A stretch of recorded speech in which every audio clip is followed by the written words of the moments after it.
Hi everyone, welcome back. We're trying to wrap up this semester's worth of material, and we finish with the process of reconstructing the nation after the Civil War. This will be a two-part lecture, so please make sure that you're watching not only part 1 for lecture 20 but also part 2. The Civil War was one of the costliest conflicts in both human and material terms Americans have ever witnessed.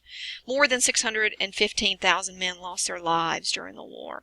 By comparison, the next highest rate of combat losses was suffered in World War II, when the United States lost a little more than 400,000 individuals.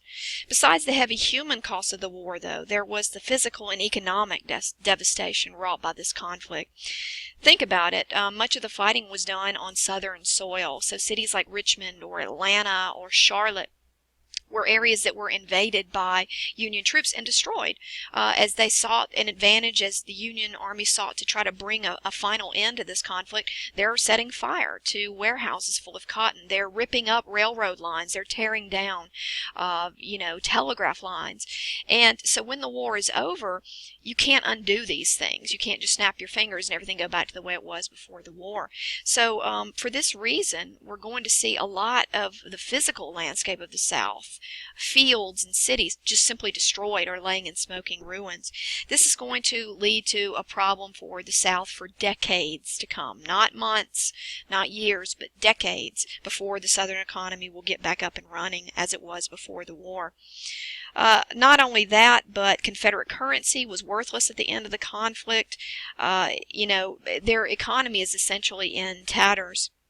The agriculture of the South had been stressed by the war as well. Farm output had decreased. And then also you now have a new, much more mobile labor force. Now for former slaves, known as freedmen during this period, they are getting up and leaving the plantations in droves, as you might expect, seeking their liberty, seeking a chance to better their lives and take care of their families. However, for Southern whites, all of this change in such a relatively short amount of time is going to lead them to lash out in a number of very violent and ugly ways. The fact that former slaves now no longer have to tip their hat and say yes sir and yes ma'am to them is one of many indignities that they feel like they must get revenge for. So unfortunately, the economic, the physical devastation, the social change that's going to happen in the South after the Civil War is one that is going to lead to a period of retribution among many Southern whites. Beyond the physical, economic, and social turmoil, though, generated by the Civil War, there's a political storm brewing in the nation's capital. In particular, we see a rift developing within the Republican Party. You have Abraham Lincoln on one side, who is known as a moderate Republican, and he's going to be at odds with many of the Republicans, the so-called radical Republicans, that will control Congress. And some of this, you need to understand, is a basic tug of war between two branches of government. The President as head of the executive branch, Congress as head of the legislative branch. Remember, there's no guidebook in the Constitution of the United States. In case of civil war, turn to Section 3, subsection 4B, and here's what you do. No. There's no instruction manual on how to put this nation back together after the Civil War. So each branch of the government, in this case, the executive branch and the legislative branch, they're going to be at odds with one another. Each one's going to think that they should have the right to kind of steer the country through this very turbulent time. A lot of it, too, has to do with the fact that Lincoln really wanted to bring the southern states back into the Union very quickly, and then later turn to the issue of defending the rights of freedmen and women. Whereas radical Republicans in Congress are concerned about outrages against former slaves that they're hearing about, and they want to immediately try to put some protections in to safeguard the lives of former slaves. And then later on, they want to work through the messy business of readmitting those southern states back into the Union. So, yeah, a big difference in how things should get done between these two branches of government, not to mention a simple battle of wills as to who should prevail. Should it be the executive branch versus the legislative branch? All right, so ultimately we're not going to know how things would have panned out between Lincoln and Congress because, of course, an assassin's bullet will bring an end to President Abraham Lincoln's life in April of 1865, just as the war was coming to a close. So now it will be his vice president, Andrew Johnson, who will take over the presidency after his assassination. Johnson is a very, very different man than Abraham Lincoln, who preceded him. They weren't even of the same political party, if you can believe that. Johnson was a Union Democrat. He was not a Republican like Lincoln. And most importantly, Johnson had no problem with slavery, and in fact had owned slaves himself, coming as he did from Tennessee. Instead, he just did not favor secession for the South. And so, as a Southerner, Johnson is going to immediately come into the crosshairs of the radical Republicans in Congress. This is a man who had no trouble saying that quote-unquote, white men alone must govern the South. This makes the blood boil of the radical Republicans in Congress. This is, why did we even fight this war? We need to protect the freedmen in the South. And I'm going to return back here in just a minute to my final point on the slide about him being impeached by Congress for violating the Tenure in Office Act. So, yeah, it's one of those historical oddities that at the end of a long war fought to end slavery here in the United States, you end up with a racist white Southern president in the form of Andrew Johnson, all because an assassin gunned down Abraham Lincoln. All right, so what we're going to see is for radical Republicans in Congress, they're hearing about the emergence of domestic terrorist organizations, as we would call them today, because they were, such as the KKK, which will form immediately after the war is over. They will be dedicated to perpetrating outrages on freedmen and women. You can take a look here at this primary source, Abram Colby, who was a freedman, a former slave in the state of Georgia, him talking about, the KKK literally beating down his door and coming in to terrorize him and his family, in particular to try and prevent them from voting during this time period. Because let's think about it, freedmen, when they get the chance to vote, former slaves, they're going to vote for the Republican Party. The Republican Party, the party of Lincoln, the great emancipator. Lincoln, who had tried to stop the spread of slavery westward. Well, for white Southerners, they want anybody but a Republican in office. So you can see here where Colby and many of his kind were being terrorized. They were being brutalized and in some cases killed. Radical Republicans in Congress are also deeply disturbed to see a host of laws being passed at the state level in the South following the war, essentially trying to recreate slavery in all but name only. These very restrictive laws that are passed become known as the so-called black codes, and many of them are, as I mentioned just a moment ago, really trying to limit the freedoms of former slaves. Apprenticeship laws, for example, forcing slaves to sign labor contracts to keep them on the plantation after the war.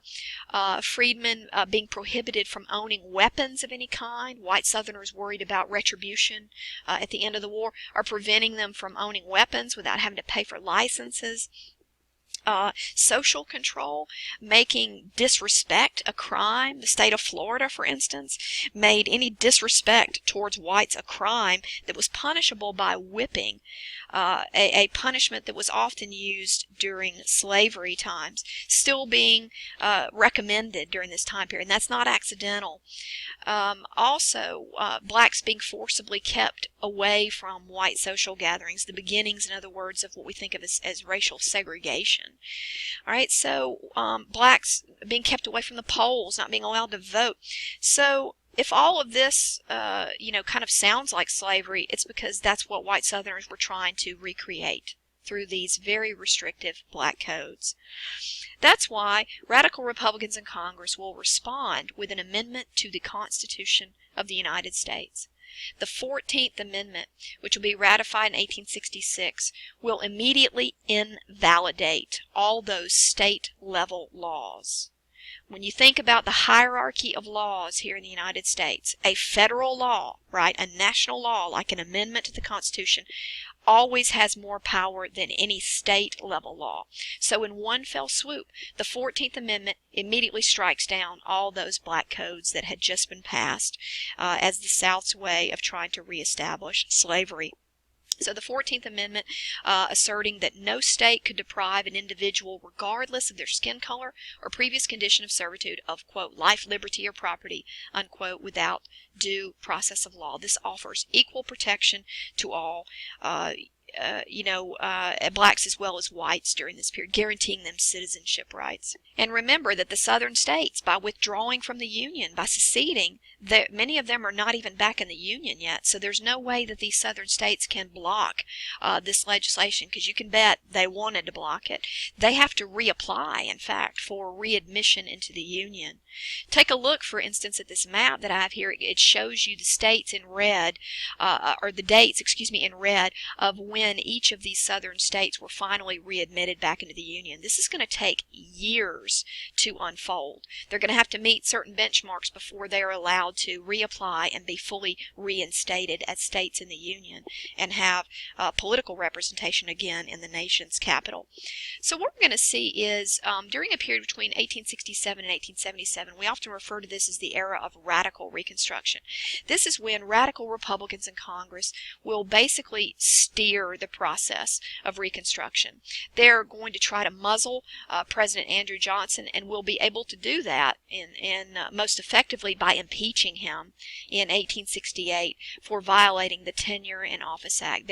While he will not be removed from office, he will be, shall we say, humbled by the entire process. And it's going to show that Congress, not the president, will be in control of this process of bringing the nation back together. A clear example of radical Republicans leading the charge now will be the Reconstruction Acts of 1867, as I have listed here on the slide. What these acts will do, and this is important, is they're going to divide the South into 5 military districts. And they're also going to authorize the U.S. Army to come into the South. Now, the war is over, but for Congress, the reason why they're going to begin deploying the U.S. Army into the South is to protect the rights of former slaves. They're hearing about the KKK. They understand that white Southerners are not going to do the right thing. They're not going to respect the rights of former slaves. So instead, they want to send the Army in to safeguard elections, to make sure that freedmen are allowed to cast their ballots. Now, from the standpoint of white Southerners, they are outraged by this. They cite the Constitution, freedom from a peacetime standing army. They're saying the war is over. How dare you have a military force in our backyard looking over our shoulder? Whereas Congress will simply respond, well, if you had been doing what you should have been doing all along, this would not have been necessary. In the meantime, they're writing angry letter after angry letter to President Johnson. How dare you allow Congress to do this? You're a Southerner like us. Stand up to them. Johnson, though, has effectively been neutered by this point in time. And in fact, what we're going to see is Andrew Johnson will not seek the presidency in 1868. He will serve out his term in office, and then he will head out the door at that point in time. So Congress will then continue to move forward with their plan for healing the Union and protecting the rights of former slaves, and in particular through the passage of the 15th Amendment to the Constitution in 1869. This will now prohibit or ban individual states from stopping freedmen from casting their ballot based on their skin color, their previous condition of servitude. Now it will be illegal for, Florida or Texas or Georgia to stop a freed man from voting on election day just because of his skin color. So this represents a major step forward in the defense of rights for former slaves. Now we need to turn to the presidency and how it will change once Andrew Johnson rolls out of that position. We need to talk about Ulysses S. Grant as he takes over the presidency. More on that in the second part of this lecture.